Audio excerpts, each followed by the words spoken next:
Ooh, you guys look good. Really good. Are you feeling good?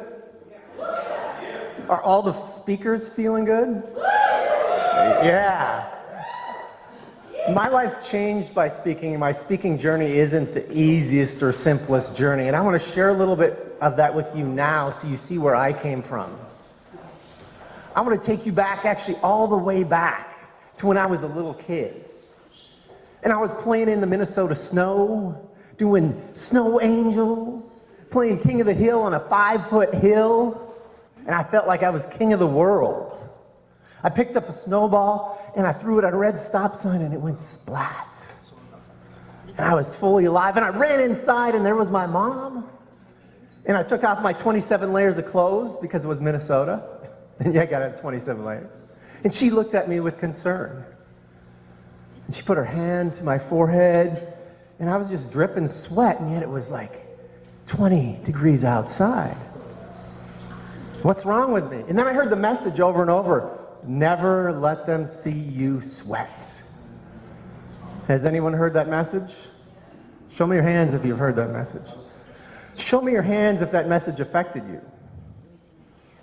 Okay, cool.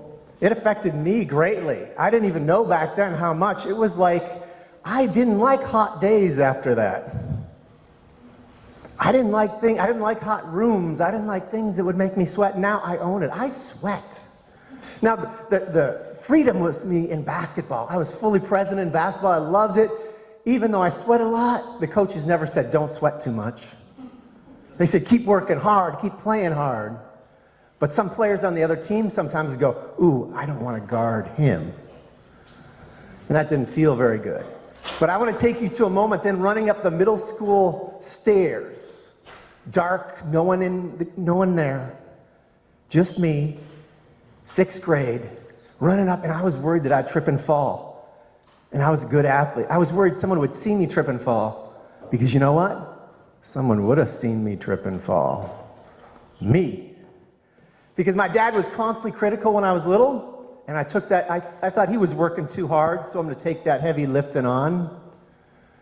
So I became that critical voice. Anyone else have that critical voice in your head? Okay, yeah. I've let it go. And that, I would give you a key to enjoying yourself as a speaker, is letting that critical voice go. And now, I went from kind of my own worst enemy to a good friend, to a really good ally, and to my greatest champion. Woo! That feels good. I want that for the world, so I'm on a mission. One of my missions is Unleash the Hero Within for kids. Because who has a purpose in here? Who has a big purpose? A big why? I bet you some of the speakers have a why, and that's why they're speaking. My why pulled me ahead. But first I want to share you an 8th grade moment.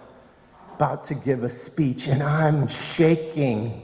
It's hot in the school, and I can already feel sweat coming down and sweat underneath here, and I'm scared already. And I sit down in class and I go, please don't pick me. I don't want the teacher to pick me. Please don't pick me. She's picking everyone, but I'm praying for it.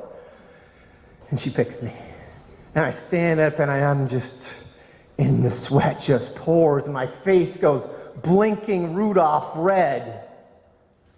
And I'm sure none of the reindeers are going to want to play with that reindeer ever again. I felt like you're going to reject me. I'm a failure. Part of me felt like I wanted to die in that moment. Just be gone, melt away.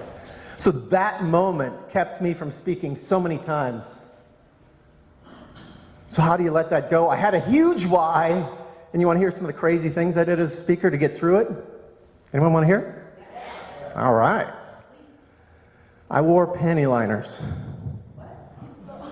Panty liners, you heard it right. Right under here.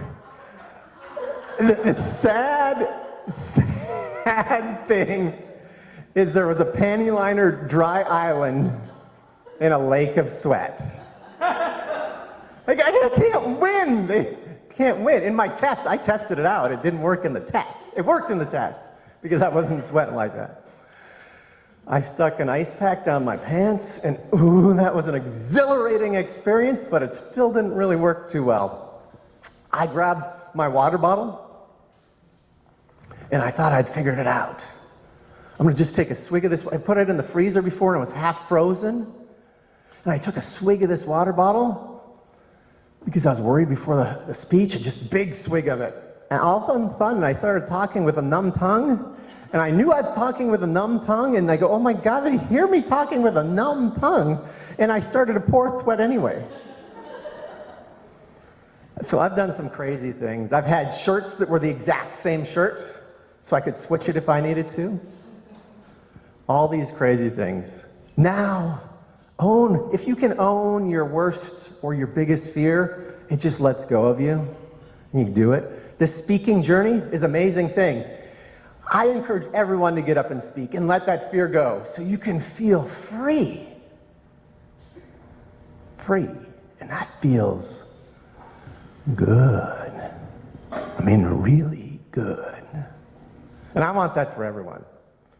You know, one of the things I do as an awakening coach and speaking coach is help people drop their fears.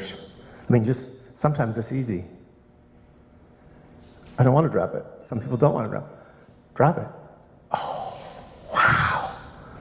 I feel lighter and better. One of the things I love to do is improv, and that's involving you. But first I want to ask, anyone with your big whys, why are you here? Anyone want to shout out of why you're here? Why you came tonight? To what? Leap of value? Nice. Woo. Yeah. Two things. Two. One, to support Linda as she supported me. Yeah.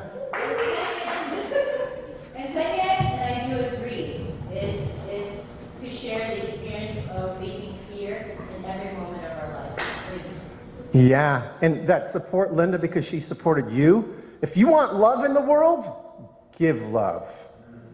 And do you think love is important in speaking and in business? Yeah. Yes? Yes. How about really important? Yes, I think it's so important. So, how many here, because you love Linda, just love Linda? Ooh. Yeah, look at that, Linda, feel that. How many of you here are because you love Stephen? Ooh, Stephen's getting some love. And so I came up with this the other day, and I don't know if I'm original on that. Some people say it's not what you know, it's who you know. Have you heard that? How about this? It's also a little more. How about it's who you know and how much they love you. So if you really love someone, you'll go the extra mile for them. You'll buy more of their products. You'll follow them. You'll listen to what they say. So don't you really want people that love you? So give that love out. I hope you can feel love from me tonight, because I've got to a place where I love you. I really love you.